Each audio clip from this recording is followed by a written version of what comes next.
So the way this one's going to work is you can treat this drill live. It's a good defensive drill, but I also like it from the offensive side of things because you can start to see which of your players like to get to the rim, and you reward it. You say, okay, anything outside the paint is only worth 1 point, but if you get into the paint, it's worth 2. Or you can say, just get into paint is worth 1 point. If you score it, it's a bonus, however you want.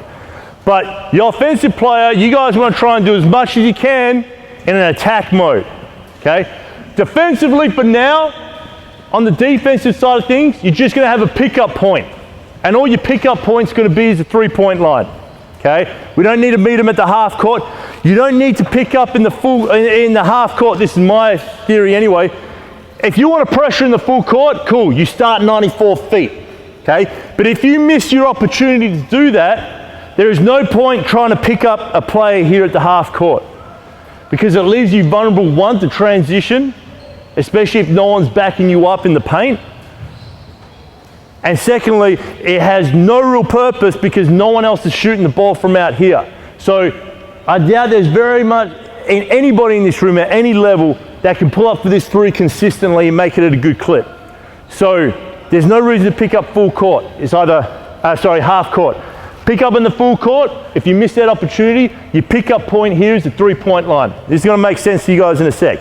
Right here, okay? So you guys are going to go down the line. I'll take your spot for a sec. You and I are partnered up. Going to be moving that way. Perfect. Going back, forth, back, forth, back, forth. I'm going to get to a point where I'm going to say go. Whoever has the ball, they're on offense, you're on defense. Okay? Your pickup point is where? 3-point line. Okay? Your pickup point defense is 3-point line. Offensive player, I want you to go downhill at speed. Okay? So we haven't done much with crossovers, we haven't done much with Euro steps or anything like that. But if you can go on a straight line in that one direction, I want you to stay in that direction. If he cuts you off, now you can introduce like a jab step with your combination move, but keep it clean, keep it quick. You have 4 dribble max. Understood? All right, let's see how this is going to work. Go. Go.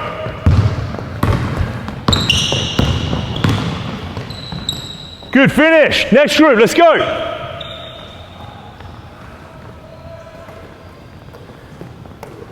Go. Great take. Faster. Let's go. Next pair. Go. Next pair. Go. Next pair. Go. Next pair. Go. Go. Hold it there for us, guys. You keep going. You go, go. You guys hold it there. Okay. So we haven't done anything in terms of crossovers or bounce the ball live, but what we're getting to the point of is you give them a maximum amount of dribbles to work with. So the carrot is you got to get in the key weight, and then once they get there, what are they going to do with it? And that's where the importance of coming to that 2-foot stop, working off both feet. Maybe they get drawn if the scouters send them left, cool, and they got a 4 dribble max and they're at speed. How good are they at stepping into their shot? You know, are they going to be working off their goofy foot? You know, are they just going to try and cook it completely? Or are they going to try and go back onto their right hand? So form is great, and you can have a kid that could do it like clockwork and make 100 out of 100, stepping into it, finishing with the left hand. Now you add in that level of chaos to it, where you make the drill competitive. You add stipulations saying you can't over dribble, it's going downhill, you're at speed, and once you get there, you're going to be out of control. Because you see at half the time, the guy's first dribble, by the second one, they've just crossed the timeline. So then their third one's at the 3-point line with their 4th one committed to getting to that keyway. Now they have to make a game time decision on that finish. That is more adding the speed and contact element to anything with left foot, right hand, right hand. Now then you can make it a half court drill and make it a closeout. How are we doing for time? Hey, guys, real quick, go foul unextended for me. Perfect. Give me, I'll be passer at the top. You be defender for me. Let's get just one person in on offense. Good. Now, this is where the ball's at. No, sorry, on the wing. Foul unextended, on the wing. Good. Your split line, because the ball's here, right? So you're going to be that help defense, okay? Understanding right now, the closeout and defending the ball are two completely different skill sets, but we're going to talk more about that on the defensive side of things, okay? In this instance, it gives us opportunity now to work on our jab series, right? Now you have a two dribble max, but it's a timing thing. If I make that pass and he holds on to it longer than 2 seconds, drill's over. So now we're talking about decision making, right? As soon as the catch, saying you got half a second to do something with it. So a jab series is going to give you an opening. If it doesn't, you got to work off that as well. So ball back. On the flight of the ball is when you close out. Ready? Go.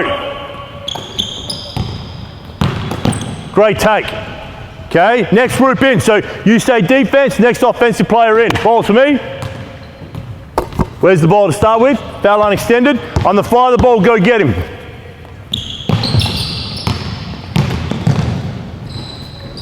All right. Travel or not? Travel?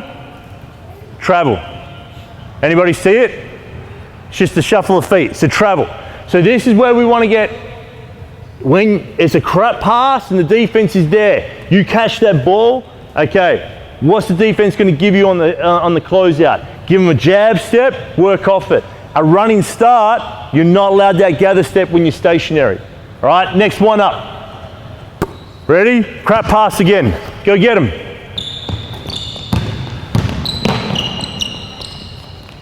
Tough move. Way to wall up. Next one through. Waiting for that one example. Let's see it. Good throw down. Great step through. Good. Next one up.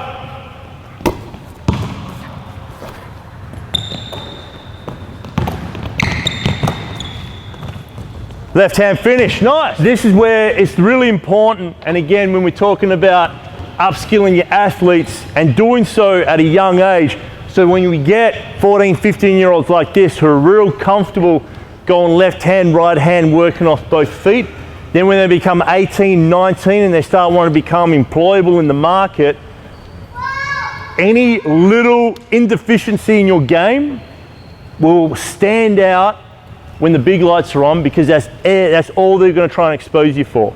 So the more you can limit that and be able to work off both feet confidently in that game-like situation, the better you're going to be when you get to that stage. And again, that's where I probably, I've been drilling it quite a bit, but form, speed and contact goes a long way, just sort of sticking it with that little simple progression of things. And you can taper it back, because again, as we say, Brad Newley, who's in his mid-30s, who has had an outstanding career locally and internationally, an Australian team and everything else, he still works on the small things in form, and it's more of a mental cue for him than anything else. Now, he may only spend 3 minutes on it, where you might want to have someone who at the age of 11 or 12, we want to spend half an hour on it, 5 times a week, but it's still the same, no matter what level you get to.